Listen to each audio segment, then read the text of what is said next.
I'm not gonna lie, this tight end class is absolutely insane. Currently on Grinding the Mocks, they're showing that mock drafts are projecting 4 tight ends to be taken inside the top 50 overall in the NFL draft, which hasn't happened since 2017. And we could have potentially multiple tight ends taken in round 1, which hasn't happened since 2019 with TJ Hawkinson and Noah Fant. So running through those 4 tight ends, let's start at the bottom. We have Luke Musgrave out of Oregon State, who came in at 6'5", 255 pounds at the Senior Bowl. And now when you look at his raw stats, you probably have no idea that this guy was a top prospect, as his career numbers in 4 years at Oregon State are 47 receptions for 633 yards and 2 touchdowns. Obviously, not very elite numbers for a top tight end prospect. But when you look a little bit deeper, you'll notice that he was starting to have a breakout season in 2022, but then a knee injury cut his year short after only 2 games. But in those 2 games, he went 6 for 89 in one and then 5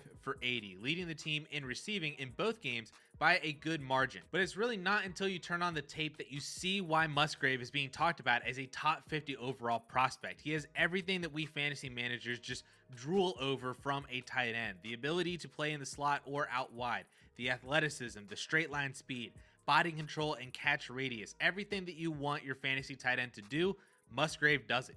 He is an okay blocker. He mostly gets the job done just from his size, but that's not really a strength. The main focus here, though, is definitely on the receiving upside that Musgrave carries. He reminds me a lot of a Logan Thomas kind of player, which might be kind of ironic given the knee injury, but they're both basically the same size. Thomas ran a 4.61, which is where I would expect Musgrave to be too, and I think they both have similar production upside. And if you remember, Thomas was the tight end 4 back in 2020 with Washington before injuries really took him down. But tight end 4 averaging 11 PPR points per game, that's fantastic production from a player that you might be drafting in the 3rd or even 4th round of your rookie drafts this year. If he lands on a team like Washington to replace Logan Thomas, or Detroit to fill the void from Hawkinson, and they have 2 picks in the mid-second, maybe even the Chargers with Jared Cook being a free agent, Dallas if they don't re-sign Dalton Schultz, there are a lot of teams in that mid to late 2nd round range that could use a field stretching tight end like Musgrave, and if he lands on any of those teams,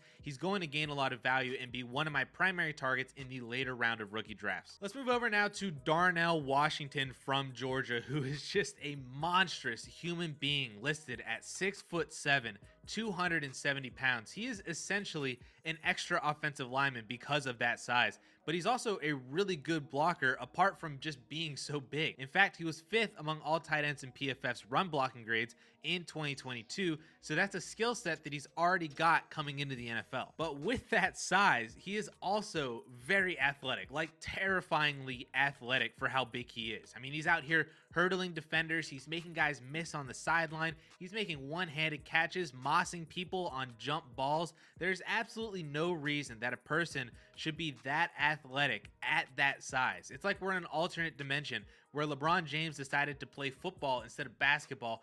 That's what we're watching with Darnell Washington. The main negative for Washington's profile is the same as Musgrave's. It's just the raw production wasn't there. He had 17 total receptions in his first 2 years combined, and then had 28 receptions for 454 yards and 2 touchdowns in 2022. On paper, that's not really great, but there's obviously context here when he's referred to as the other Georgia tight end, because if you weren't aware, Georgia has a guy named Brock Bowers who is probably going to come in as a top 3 Dynasty tight end off the rip. Basically, everything that we did with Kyle Pitts, we're going to do it all again with Brock Bowers. So that was the competition that Darnell Washington had at his own position in college, and honestly, you could argue that almost 30 receptions and 450 yards is really good production given the situation that he was in. My hope is that he goes somewhere where he can just be the guy at tight end for an NFL team, and he will be amazing and do terrifying things at the next level, and probably still be a really good value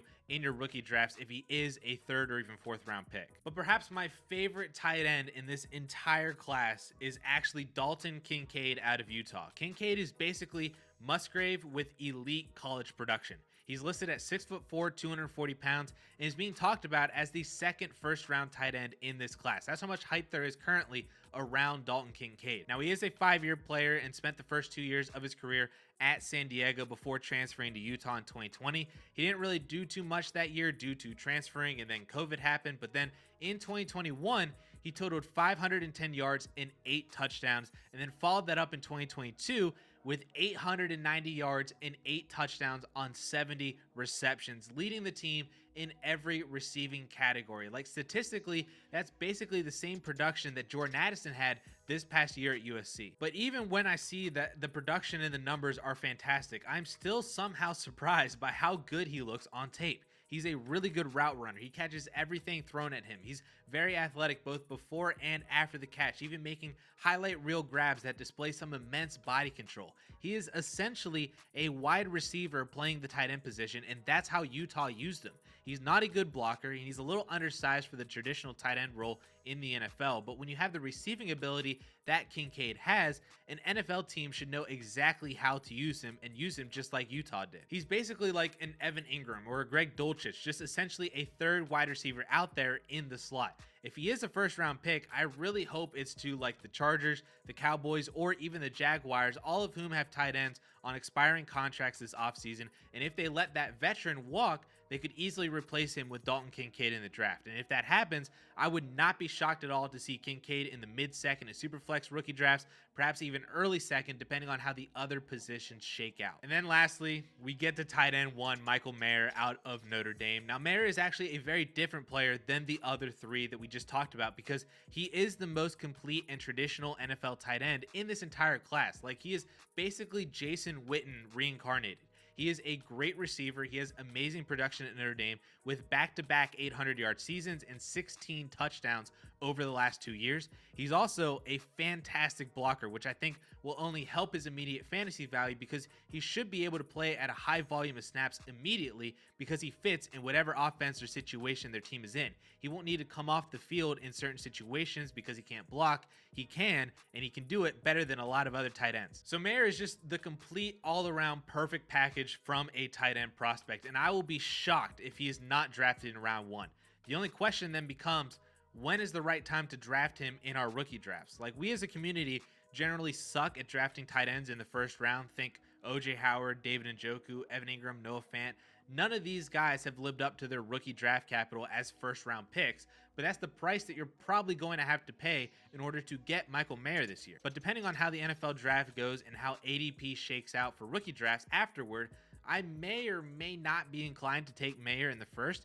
If I'm able to get like Kincaid a half or even a full round later, then I'm just going to do that. If I can get Washington or Musgrave 2 to 3 rounds later, I'm probably going to do that. But if 2 or even 3 of those guys are all around the same price, then I'll take Mayer, because I do believe he is a much better prospect than all of them, with a much safer floor and a very similar ceiling. So we'll just have to see basically how the NFL draft shakes out, how rookie drafts shake out, what kind of prices that we're going to have to pay for these guys come rookie draft season. But I mentioned at the top that this tight end class is absolutely insane. I only even talked about the top 4 guys most likely to go in the first 2 rounds of this draft. And I didn't even mention the depth of this class with guys like Davis Allen from Clemson, Sam Laporta from Tight End University, Iowa, Cameron Latou from Alabama, Tucker Kraft from South Dakota State. There are a ton of guys who could be sleepers at this position, who could make noise for fantasy in their career, similar to how Mark Andrews and George Kittle broke out as day 3 picks. And if you're trying to get some tight end talent on your team, this is the class to do it. And since you made it this far, that probably means that you love this content and you love this channel. And if you want bonus content from us, check out our YouTube membership options down in the description down below. And then check out this video right up here, because I found the next Jamar Chase in this wide receiver class.